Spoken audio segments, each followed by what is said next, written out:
All right, everybody. We're going to get ourselves situated. We got some last minute people scooting their boots. So everybody get nice and comfy because we're going to have some fun talking about games. Who likes games? Yeah. Oh, there's some suspiciously quiet people in this crowd. Have you noticed where you are? All right, we are going to get started. So my name is Erica Teal. I am a teacher of students with visual impairments, or TVI. My job is what it sounds like. I teach students who have visual impairments. Oh, hey, and I'm getting a phone call. Go away. I don't want to talk to you. I teach students with visual impairments throughout the state of New Hampshire, which is where I live. I have my master's degree from UMass Boston in teaching with visual impairments. I myself do not have a visual impairment. I like to always include that as a disclaimer. Everything I'm talking about is based on experience with students and experience in academia. It is not based on personal experience. Please always prioritize the stories and wants and opinions of people who actually have visual impairments over mine. I am strictly academic and they are lived experience. We value lived experiences. Yay. And so I'm going to toss it over to my co-host, Octavia.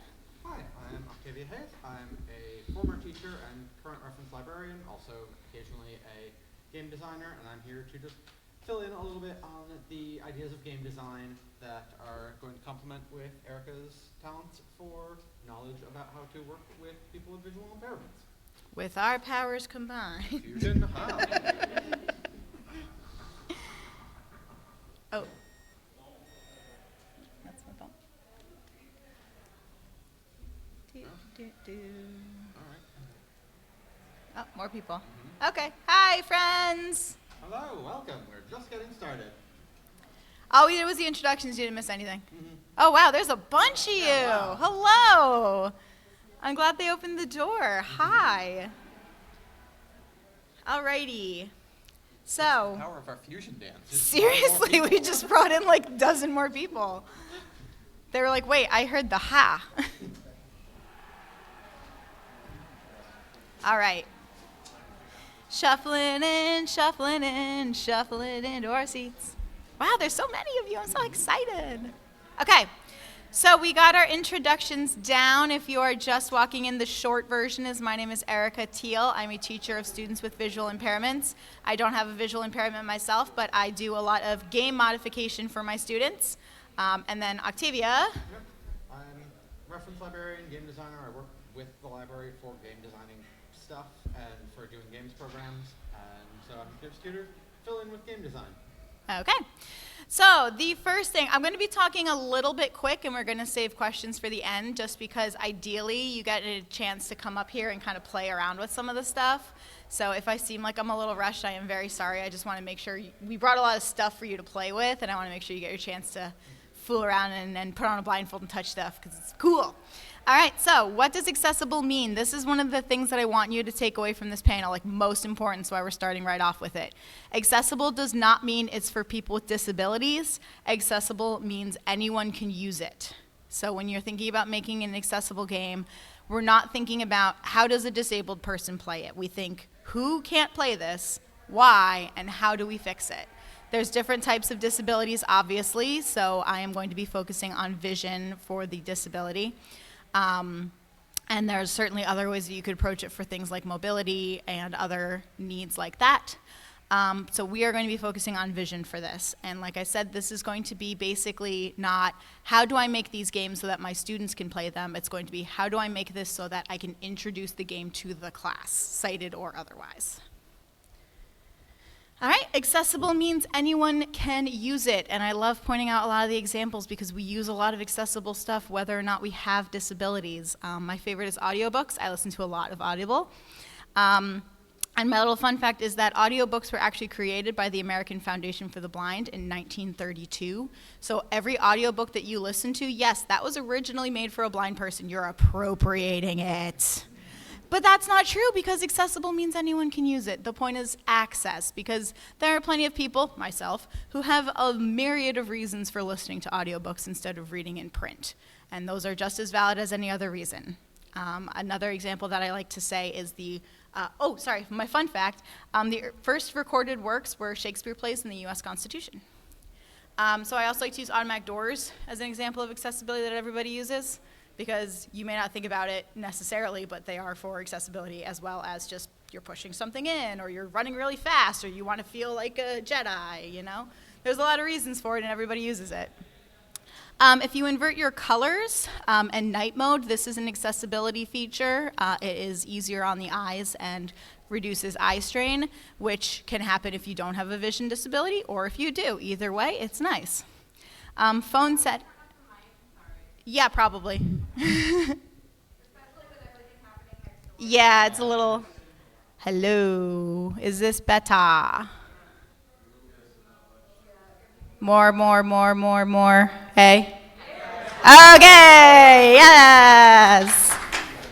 Yeah, that's like real loud. Does anyone want me to repeat anything I said? Yeah. Okay. I'll start this slide over again. Thank you. No problem. Thank you for telling me that you were having trouble hearing, because now I can hear how loud I am, and I'm like, this is probably what it should have sounded like. All right, so accessible meaning anyone can use it. I started off with the example of audiobooks, which were invented by the American Foundation for the Blind in 1932. Early ones, like my PowerPoint says, are Shakespeare plays in the US Constitution. So what happened was when records became more available, everyone was like using them for music and things like that, but the American Foundation of the Blind was like, wait a second, we can read books.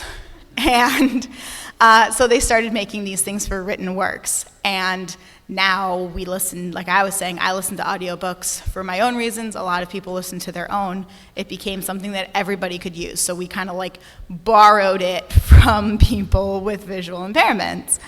All right. So inverting colors like this PowerPoint, and if you use night mode settings on your phone, reduces eye strain. Some of my students need that, and some of my students just like it, and some some non-disabled students or non-disabled people just like it. I think it looks cool too. So phone settings, you can change your text size and color on a lot of your phone settings. These are also accessibility features. Some people use it for aesthetic reasons, and some people use it for necessity. Text-to-speech and speech-to-text software, anybody use like Siri or Alexa? Yeah, those are incredible accessibility devices, and they are also great for many other purposes. They're very universal. Accessible exercises, I like talking about this one specifically because I had a student with a disability who was visually impaired and had a physical disability, and we were in gym class together. I was her para, which is like an aide. And the last project for the gym class was you had to have a lesson in a type of exercise, so yoga or Zumba or other stretching things that I'm not thinking of right now. Spin? I guess spin wasn't one of them, but yeah, Taibo, things like that. And part of it was you had to make an accessible alternative to each exercise you did. And I really like that the teacher, because I had been doing that all semester with my student, but I like that the teacher included that as a facet of the assignment. And what we came to find is yes, a lot of it was to benefit my student, but there was like the yoga unit, and they're like, and here's an alternate if you can't do that, and everybody was like, oh, thank God. And there was one girl during one of the sessions where she was a horseback rider, and she'd actually injured her back. So she was like, I'm so glad that I can take the final exam with all of these alternates. So it's for everybody, you guys, everybody. Oop, and we're just gonna skip ahead 6 slides. How cool is that? Alrighty. There we go. So we're going to talk about the process for how I go about making these games accessible. I started making accessible games because my one student is an angsty high schooler. And it kind of depended on the day how well he did. He's actually a very talented Braille reader. I was teaching him Braille. He's a very talented Braille reader, but sometimes he's like, yeah, let's go. And some days he's like, I hate everything. So some days I'd give him his practice sentences and he'd finish in 10 minutes and I had an hour-long session. And then sometimes it would take the entire hour to get through the same sentence list. So I was like, we need something to do on the days that he's pretty quick. Let's make games. So I started coming up with a couple of games for us to play together. The process that goes in for making this game that I develop is first I figure out what the core concept of the game is, which is where Octavia is going to be taking over. I determine the key elements of the games and consider how usable they are. And then the last very important step is to try it out. So we are going to be going through each of these over the next couple of slides, and we're going to start off with Octavia for game concept. All right. So, what is a game? Miserable little pile of mechanics. Really, though, fundamentally, a game, when you're thinking about designing it, you're looking to design a specific experience. You're looking to think, what do I want my players to think about, to feel, and how do I get them to experience that? Preferably in a way that's portable and safe. And so generally, you want to think about what the objective of the game is, how do you win, why are you playing it, for fun, for like an educational purpose, ideally for like maybe both, maybe to get a specific idea across, like for example, the original Monopoly being a demonstration of monopolies are terrible. Like, they're no fun for anyone. And the message went over everyone's head. Especially Hasbro. Right? And how do you achieve, and like, what mechanics and what features do you use to achieve those objectives? I included the picture of the bunny with the Jenga because that's my favorite example of a gamer. Because if you think about it in terms of what is a game, the bunny knows the objective, unwittingly. It knows why it's playing. You have to move out the peg. And it knows how to achieve the objective. So guys, that bunny is a gamer. That bunny is correctly participating in a game the way it is meant to be participated in. That bunny is a gamer. All right, so some examples in addition to Monopoly. We've got Trivial Pursuit, where the core concept is answering trivia questions, and it's relatively easy to make accessible. You can just ask trivia questions and just have answers. Maybe you're not necessarily moving around the board, but you still have options to play the core idea of the game. And you have Hues and Clues, which is a game, I don't think we have it. I forgot to bring it. It is a board game where you are looking at a giant, basically, Grid of color. yeah, big grid, big like department store paint swath of like different colors, and you were trying to get the other players to, with like simple, one or two word clues, guess exactly what shade of color you're looking for. Needless to say, I can't play that one with my students. Yeah, a little bit tough. Jenga, the core concept, is the tension around moving the pieces, and is pretty hard also to make accessible just because of it being a dexterity game and being a one where you do kind of need, where it's, The vision definitely helps. yeah, vision definitely I had helps to you there. update this slide to say probably not accessible because the CEO of my company is completely blind, and he was like, I've played Jenga before, and I'm like, well, then I'll update my slide. And then our last one, Planted Here, a board game about plants and like resource gathering and stuff. This is pretty easily this can become accessible because a lot of the individual pieces have their own shapes, and so those can be used to look at what they are, even just by feel. Cards can be adjusted. Yep. Individual pieces can be braille displays can be sort of put on top of them. So that's something that you can make accessible. And I think we still have more on. Yeah, we're how gonna do that as our sample breakdown, but we have one last slide that you wanted to slip in. Oh, yes. So, considering the concept, when we were first working out this panel, I was wondering, is it possible to make a functional Magic deck out of, and make it Braille accessible? It's theoretically doable. It's not easy. It would probably not be great. It would definitely not be tournament legal. But if you're just, picking up a 60-card deck and playing a casual game with friends, that is absolutely doable. You can make 11 unique cards. You can have different Braille codes for each one, saying this was just having land on the top, or this is just this name, and just have little Braille printouts on top of names, and you can do it. You could even do marking the cards. I was thinking with like scrapbooking scissors to like scallop the edges in different ways so you could still like shuffle them. Obviously, quite literally marking your cards would probably mean you can't compete in a tournament. But again, we're thinking about the concept. Why do you want to play? What is your objective? Why are you doing this? And Octavia's right, if you just want to play with your friends. So she was just like, I have this great idea for making a magic deck with 11 cards. And I'm like, unfortunately, Commander might be a little bit inaccessible. Like 100 different cards and 100 different Braille codes for what they are. That's stretching it a little bit. Yeah. But all right, so we're going to take it to number 2, which is breaking it down. We are considering the elements of the game, and we are going to talk about the elements implanted.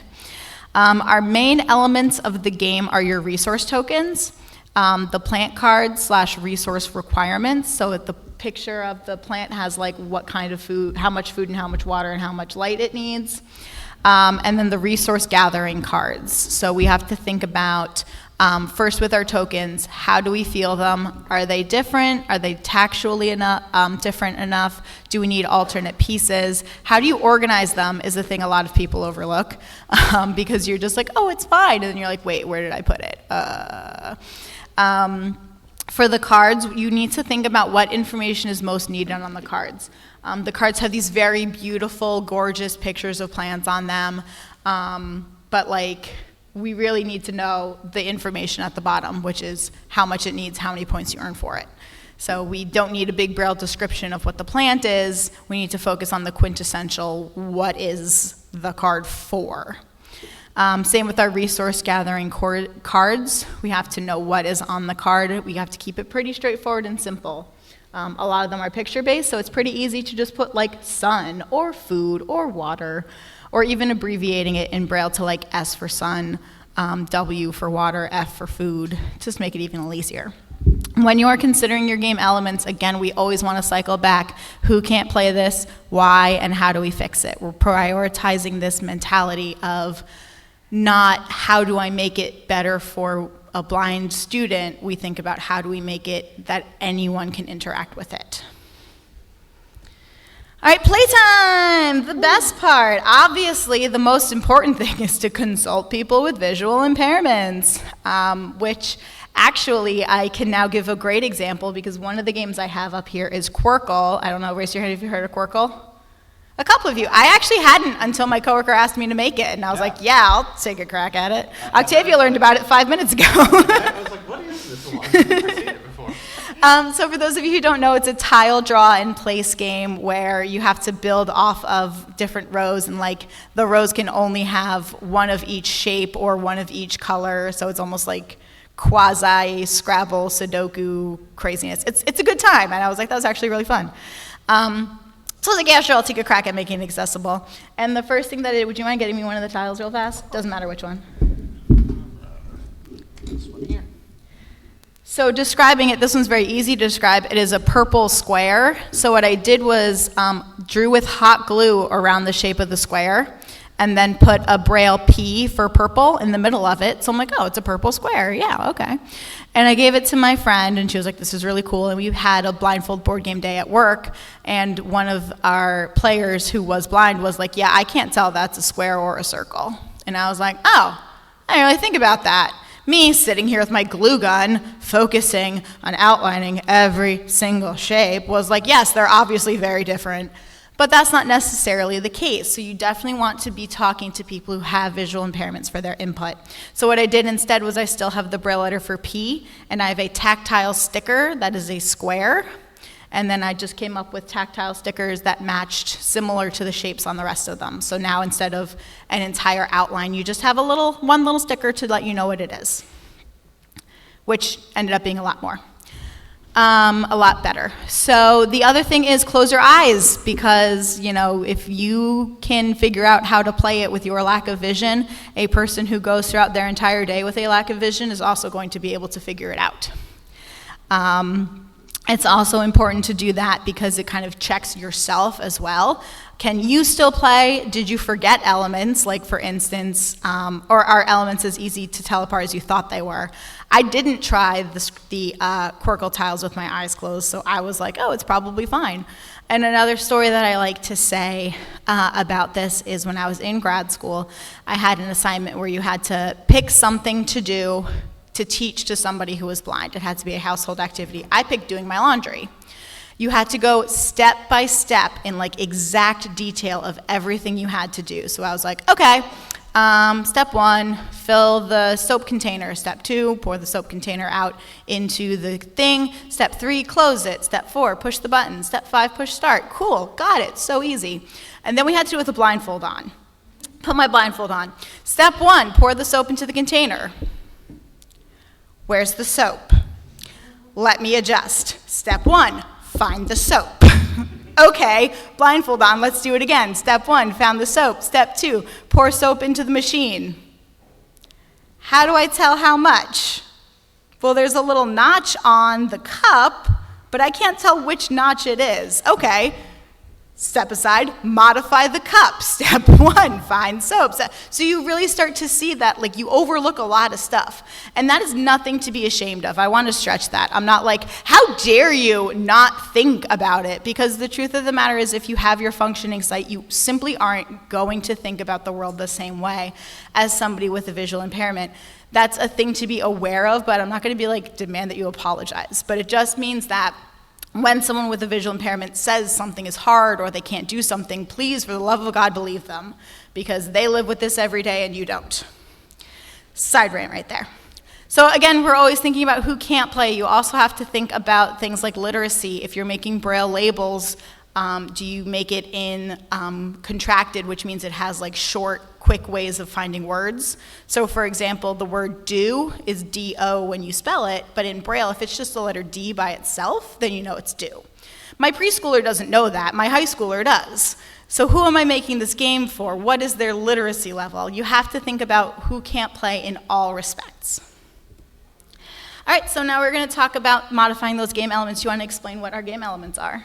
All right, so with Planted, our example game, you have about, let's see, probably 4 or 5 different elements here to talk about. I think I have I don't actually have the Planted one to help you. Okay, well, I will Okay. just go off what I got. So you have a little board here that you're using to sort of mark what you can do and mark what you have access to. So that's going to be one thing we're going to need to work with. 2, we've got these little pieces that are all different resource styles. So we've got little plants, we've got little green thumbs, we've got some here that are water, we've got some suns. They're all different shapes though, so that's going to be something we're going to get pretty easy. And the board? Yep, the main board itself here, we've got the resource cards, which have a number, basically a type of resource and a number. Mm-hmm. We've got the plants themselves with what they require and what you're going for. And I guess theoretically we have scorecards. Yes, we do have a scoring system. So the main elements that I've found through doing this for the games is instructions. Basically all games have some combination of these: instructions, pieces, boards, cards, dice, and scorekeeping mechanisms. So this one Octavia pointed out has all of them, not dice. So we can definitely use that as our example while we're moving forward to talk about each of these different game elements. So for first, we have instructions. There's a lot of ways to approach instructions for a game. We have a very lovely book. That's not necessarily something someone's going to be able to read. So there are a couple ways to approach this. You could verbally explain the game. I work best with someone just telling me how to play rather than reading a book. Not everybody can. And it's certainly hard to get a verbal description when you have a visual impairment and can't hear, take this piece and move it over here. It's like, but what's that piece? So it's not necessarily going to be great. You can have large print versions or brailled instructions. These are also options. One of the people I'm going to talk about a lot is 64-ounce games, because they don't sponsor me, they should. But they make a lot of adapted materials for games, and one of the things that they do is each of the games has a QR code that leads to a PDF of the game instructions. With a PDF, you can either put it through a program to read it with a refreshable Braille display, or you can even listen to it like it's an audio book, or do like with screen reader software. So the best bet is to make it some form of PDF, because then people can read it in the way that suits them the best. We're always going to aim for the most accessible. It won't always be perfect. Sometimes people aren't going to have an easy time playing it. Sometimes there's not going to be a way that's going to make the instructions work for everyone. You know, large print will work for some people, Braille will work for others, but not necessarily the same person. So we want to think about the most accessible that grants the most access, which is why I always say to go with the PDF. So if we were modifying this, the first step would be to make a PDF. All right, game pieces. So how do we tell them apart and how do you move them are the two big reasons why we need to know what these game pieces are. You want to think about color contrast, shape, and texture. There are a couple of ways to make some very distinct pieces. So what I like to give with the example for Planted is the resources. We have like the sunshine tokens that are cute little suns. We have the water that are droplets, and we have the food, which are like little bottles. But are they going to be tactually distinct enough to be able to tell them apart? We have to be able to know what resources we're working with. So if we can't differentiate the touch, there are ways that you can come up with alternatives. 3D printing is very big. I have Sari and Blockus with 3D printed pieces that are alternate shapes. You can also label the shapes, or label the pieces. So for instance, I have Trouble, where each of them has a sticker on top that's a different shape. So that lets you have that tactile difference. You can also have tactile differences with things like puffy paint, hot glue, bump dots, Velcro, and even Braille labels. Remember, we want to also be thinking about managing the pieces. So think about how those pieces are going to stay on your board. I'll use a lot of like poster tack. You can use Velcro. Anything that's going to help create a barrier for the piece so it doesn't just get knocked and moved everywhere. Trouble is actually, I know Trouble's like controversial in that it sucks. But it's very accessible because the pegs slide right in, and if somebody bumps or somebody leaves the table, you're still going to be able to find out where you are. It does have that like solidly placed in there. All right. Boards. So 64-ounce games does a lot of stuff with modifying boards. Sorry, up here actually has a thermoform shape over it, which is why I definitely want you guys to come up and touch stuff, where you can feel like the squares of the board and where the stuff goes and where like the labels for the cards are. There's also things you can do with modifying with puffy paint and hot glue. I have tangrams over here where I outlined everything with hot glue so that the pieces can slot in and onto that board, quote unquote. There's also wiki sticks and pipe cleaners. Wiki sticks are basically pipe cleaners with wax, so they're soft and malleable and a little bit sticky. They're great for creating quick diagrams. Braille labels, bump dots, and different textures work as well. So how I have the stickers for the Quirkle tiles and the Trouble pieces, you can use those to separate areas on the board and indicate spots on the board as well. When you're talking about modifying the board, you really want to think about what elements are essential and should be prioritized. So popping back to what we were saying with Planted, we have a couple of like places where you put the cards. That's important. Do we need like the cute little flowery borders? Not necessarily. It's not super important to have the aesthetics. So really think about what matters most on the board. All right, cards. So differentiating the cards, you want to hold those guys up, Octavia. There's a lot of ways that you can modify cards. Obviously, Braille labels are the go-to, but you can also have texture elements. You can use different fabric materials or even just glue gun with like different shapes. So like if it has 3 dots, it's this kind of card. If it has a stripe, it's that kind of card. Or even like I was saying with the magic cards, kind of have like a scalloped thing. When you're using Braille, what I like to say is it doesn't need to be real Braille, it just needs to be able to be explained. So for instance, Braille Uno, which the National Federation for the Blind put out, everyone got crazy and bought 100 of them, so I have a set. I didn't bring it today, unfortunately. But it has Braille embossed right on it. So like for the reverse card, it doesn't say reverse, it just says REV in Braille, and there's just a note saying this means reverse. It doesn't say green, it says G. It doesn't say red, it says R. And there's, in the instructions, it explains, like, that's what that means. So as long as the person knows what it's supposed to represent, go for what's going to make it easier. Another thing is to consider the orientation of the cards. So for example, I have Tapple over there, way down there, where it is so full of Braille that you kind of can't tell where up and down is. So like Braille Uno, it's always in the top right corner, so you always know where the top right corner is, or top left corner. But you can't do that on my Tapple cards because the whole thing is Braille, and if you tilt Braille on its side, it says something completely different. So I need to make sure that this card is facing the right direction. So I cut the corner of the cards, and I told my student, feel for the cut corner in the top right, then you know the card's facing the right way, then you know the Braille's going to be accurate, you're not reading it upside down or sideways. Also consider card holders. I have the APH accessibility kit down here, which has some card holders. They're like little discs that you slot the cards in. You can also have like trays or even Velcro to kind of keep cards tacked down. All right, dice! Everyone loves dice. Blind people love dice too.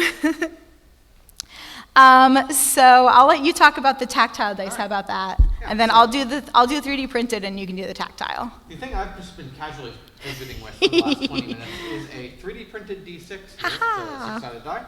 And also it comes, we also have a dice tray here where you can just roll in, and Yep. even if you can't exactly see, you still know where the die roll. Yeah, that was one thing that like I didn't think about until later, as I was like, how do you figure out? Oh, there's dice trays. Put it in a dice tray. Yeah. Ah. And on each one, each of the sides is embossed upwards. So if I'm just taking a look at what it was, just by feel, I can tell I'm looking at 2 pips here, I'm looking at 6 pips here, looking at 3 pips here, and so on. Mm-hmm. So these ones were 3D printed. There is something called 64-ounce games will do 3D printed dice, but what I like is the DOTS project. I'm sorry, is it okay if we hold on to questions till the end?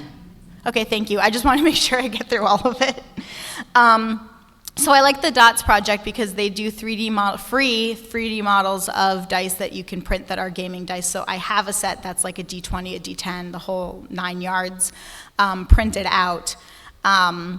Unfortunately, I just didn't bring it today. And what I like about it is they have tactile, so these are with raised pips, like Octavia was saying, and they have ones that are also 3D printed with Braille.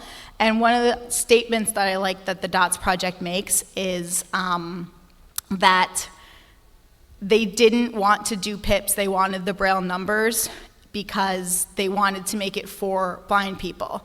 So if you're in like the final hour and you have to make this saving throw, or you're gonna die and you're the healer, so the party's gonna be screwed, so oh my God, am I gonna make this saving throw? And you roll the die and you have to check the number. If it is something that other people can see, everyone in the room gets to respond before you do. So they'll know that you rolled and made the save, yeah! And you're just like, what was my number, guys? Come on. So their statement literally was like, if you want to know what it says, go learn how to read Braille. And I was like, yes! So then we have, aside from that, we have tactile dice. And Octavia, do you want to talk about my tactile die that I made? So we've just got a simple tactile die here. It's got raised pips just placed with these little gems. It's not the most balanced, but it doesn't necessarily need to be to still get the point across of how many pips are facing up when you roll it. Yep. Again, we go back to the idea of what is this for, what is the concept. If I am playing Dungeons & Dragons with my blind coworker, we're going to use die that are very accurate and 3D printed, et cetera, et cetera. If I'm teaching my kindergartner how to do Braille with a game, and I just need to trick her into practicing and turning it into a game, so it's like roll the die and see how many spaces you move and then read the thing anyway. Then it doesn't need to be super accurate, it needs to be more accessible. So I'm not gonna have like my super fancy die, we're gonna use like what's gonna work. So just consider how accurate it needs to be. In addition to dice, some other alternatives are random number generators and also things like Siri and Alexa, and I use RPG Simple Dice, the app, that one is accessible as well, and there's a bunch of others too. All right, scorekeeping. There are a lot of ways to go about scorekeeping. For planted, I actually think that the method with an abacus is best because you can get through a lot of high scores with this.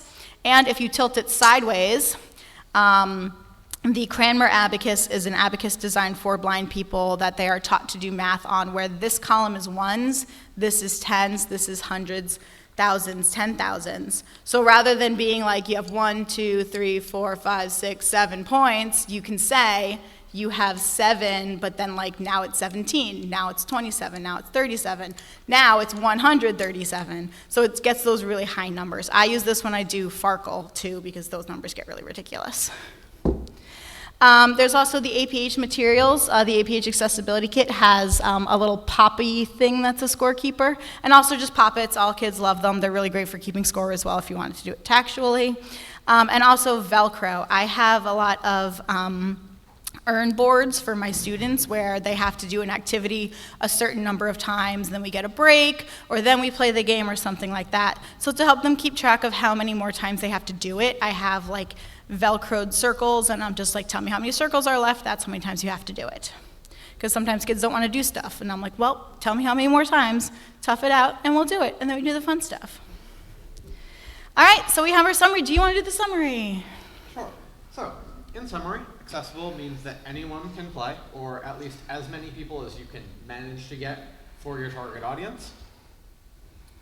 We want to look at who can't play, why they can't play, and how we can fix that. What the point of the game is, what your primary objectives, and what the experience you're trying to convey with it are. Consider the usability of each component in the game and how you can adjust those to make them more accessible. Prioritize tactile sources for the most access, because most people can feel to an extent. Mm-hmm. And then play it out. Always be playtesting. Always be playtesting. Have fun with it. Mm-hmm. So I like the idea of this, like it's bringing together everyone to the table by making these games playable. It's all about bringing it together. I will play these games with my sighted students and with my visually impaired students and their sighted peers and their paras and their teachers. Like get everyone involved. Everyone likes playing games. All right. So I have up here my email and my Instagram. Follow me on Instagram. And if you do want the PowerPoint, if you email me, I will send it to you. I, in theory, have a blog that I will post it on, but that has to happen eventually. But in the meantime, if you email me, I'll happily send it to you. I know there's a lot of really great resources in here, and I would love to share them. And Octavia's information is up there as well. So, question in the back, the person who's waiting so patiently. For tactile dice, Yes. is there a weight issue with the pips? Like, does it create like a weighting issue? Like, in terms of like, there's 6 bumps on this.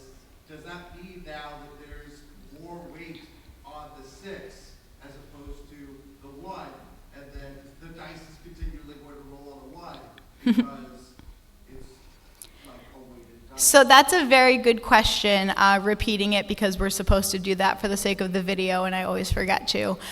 Is there a weight balance problem with 3D printed die? I have not personally experienced one. I am sure that somebody out there has digged into the physics of it and could give a better answer than me. Anecdotally, I haven't had a problem with it, and I know that DOTS as a program works very hard to create very balanced die, and I see a hand up over there.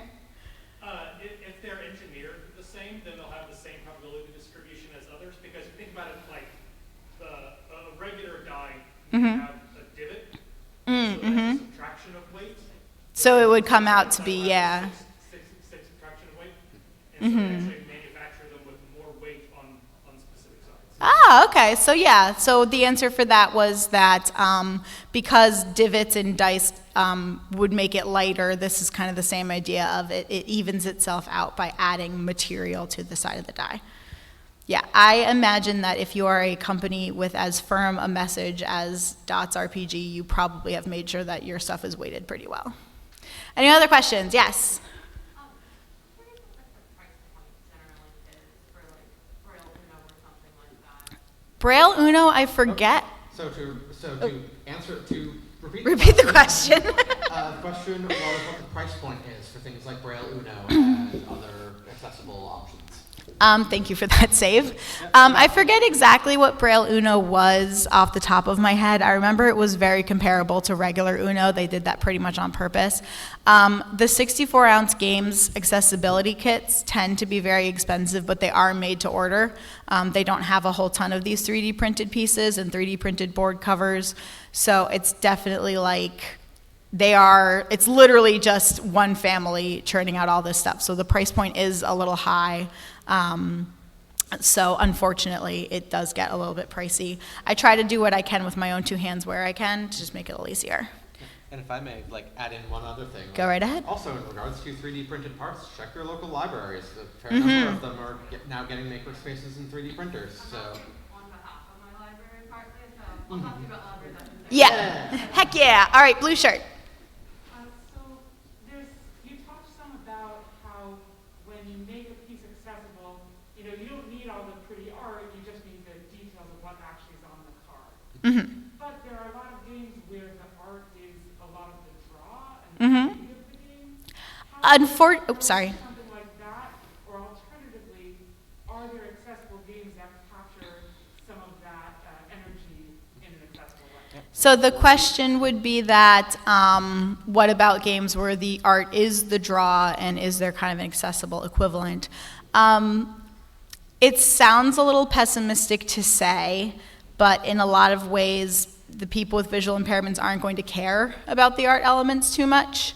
It's just not something they engage with. It's not like, oh, those poor people can't see. It's just like, why would I care what it looks like if it doesn't matter? There are some people where it would matter significantly. In cases like Planted, I would highly suggest if you're playing with someone with a visual impairment that you should describe it to them because the art is very nice. But with accessibility, we are prioritizing the tactile. If you want to give a sense of artistic elements to your board or to your game, you could consider adding tactiles. If you have a game board that has like mountains and a river and whatever, if you want to add things like here's some crumpled paper, there's where the mountains are, here's some silky fabric, that's the river, you can recreate the visual using tactual, which is actually an interest of mine because my background is in art, so I love making tactile art. So instead of trying to figure out how to transmit the visual, you would figure out just how to make the visual tactual instead. Okay, right over here. I have a question that stems off of it Yep. in a different way. So for card games, there's the mechanics and then the flavor text. And I create educational board games, so the flavor text Is fun.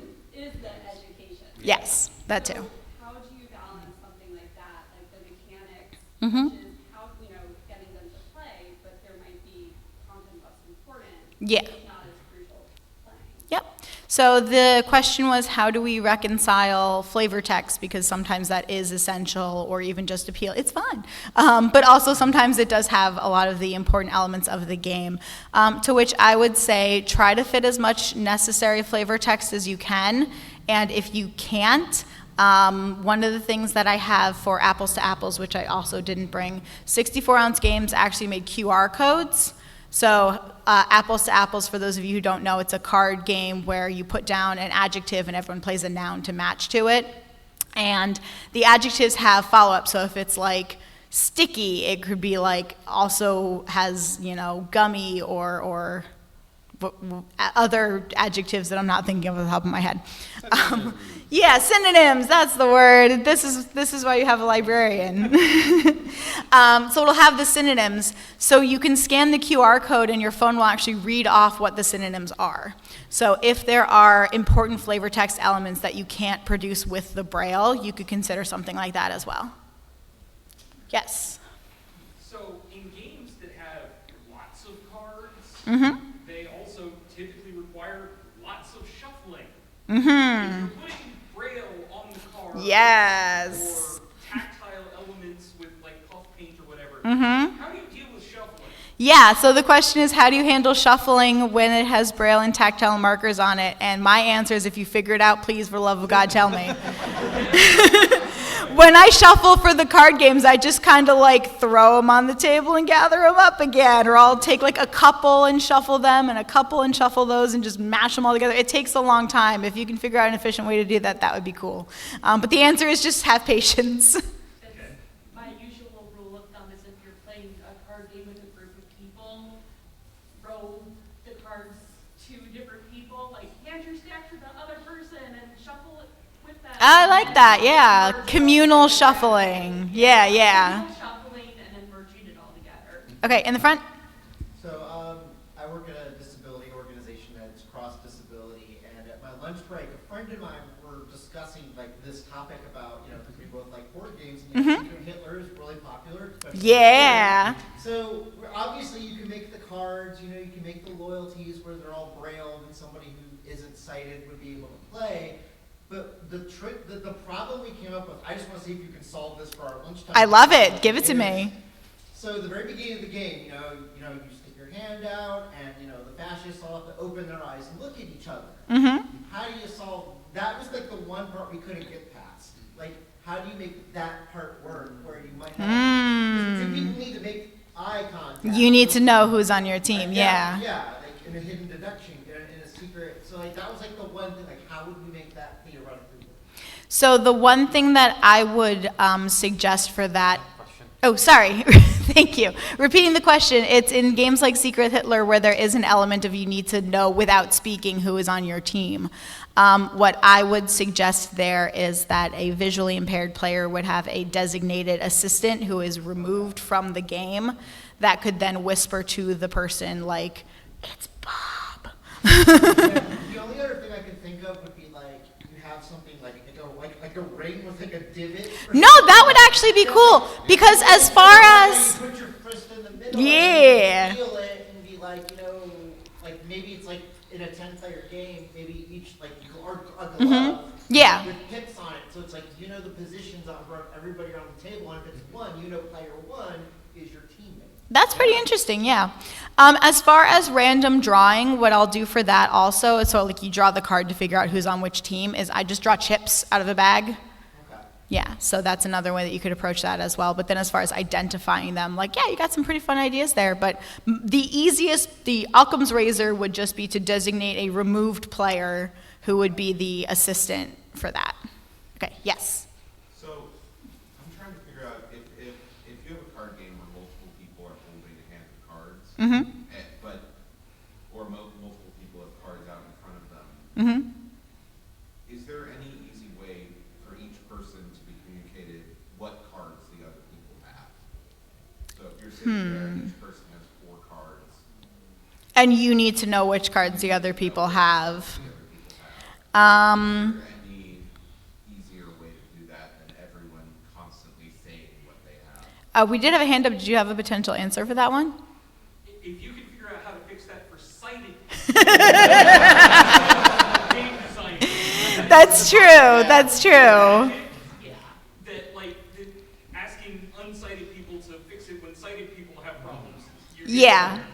I definitely feel like the unfortunate answer, so the question was how do you manage if you're playing a game where, I assume something like Magic, where there's a lot of cards in front of each player. I assume that the best answer you would have would be to just try to narrate that, and it's unfortunate that there's not anything quicker, but that might just be the way you have to do it. Okay, we got one from you first, so we're going to ask this person first. So, While we're answering questions, if anyone who doesn't have questions wants to come up and start looking around at stuff, there's blindfolds if you want to put them on and feel stuff, or if you just want to sit and listen, that's cool too. So with the advancement of technology and controllers, I know that originally when the Switch came out, they touted their controllers being tactile responsive enough to where they had a game where you can close your eyes and roll it around your hand and feel how many balls were in a theoretical box or something like that. Mm-hmm.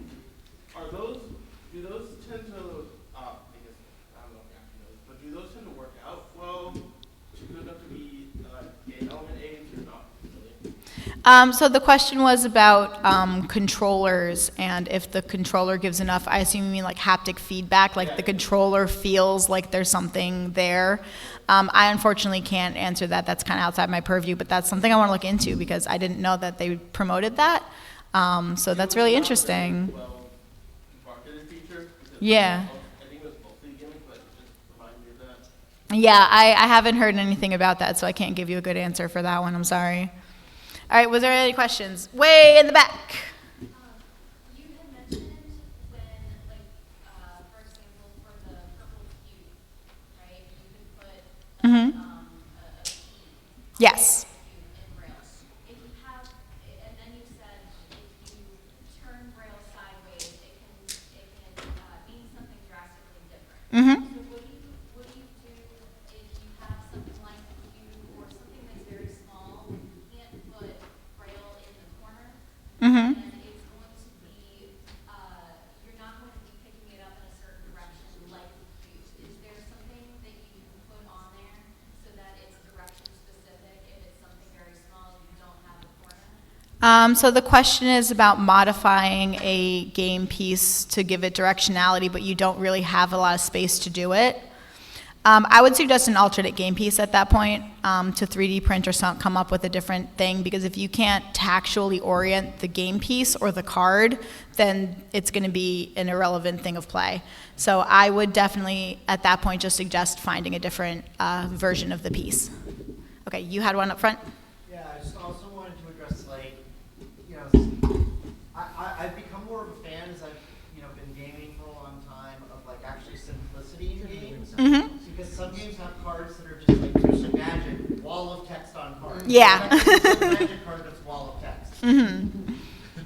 And just how you can deal with that when it's like things are just getting so complicated on just one card. And then it's like they, these two cards react to each other, and then something completely even more bonkers happens. And, it's like even Yep. for a sighted person who can read it, you're like, what is happening? Yeah, I'm going to kick this one over to Octavia. All right, so. Repeating the question. Question was how to deal with complex card effects, such as giving examples for Magic and just having longer wall of text. What the hell does Questing Beast actually do again? The reason why in my example I had given was, it's like you can bring this down to about 11 cards, was in order to sort of shrink that field down a little bit so that you could have other options to read what your cards do ahead of time. You know your deck very well, and you can work with the cards you have rather than necessarily adding in all these new things. And so, like I said, doesn't really work super well for competitive play, but if you're just playing a few casual games with friends, you still have access to, this is what my deck does, these are what the individual cards do. Terraforming Mars is an example where a lot of the cards are very basic. Mm-hmm. It's straightforward. Yeah. And then you've got a couple cards that have like, this does this bunkers thing. What just happened? Yeah, that can get very, very tricky. Okay, hand here. You said 11 cards. Do you mean 11 unique cards or 11 cards total? Yeah, 11 unique cards. So about 4 copies of 10 different cards and then 20 lands. Okay, and the blue. So, there are a lot of games have started to become computerized, so you can go online and play an electronic version of, say, Dominion or lots of different games. Do those work with screen readers? Are those an improvement or a detriment? Okay, so the question is for online games, do they work with screen readers, and is that an improvement or a detriment? The answer is yes and no to all of that. Sometimes people will go, generally they're not necessarily accessible, but there are people who will program them specifically to be compatible with screen readers. It is actually very common to use a lot of digital games with screen readers. That's very, very common. So I think that there's definitely an improvement in that. But the flip side is you can't do it with all of them because they're not always accessible. Yes?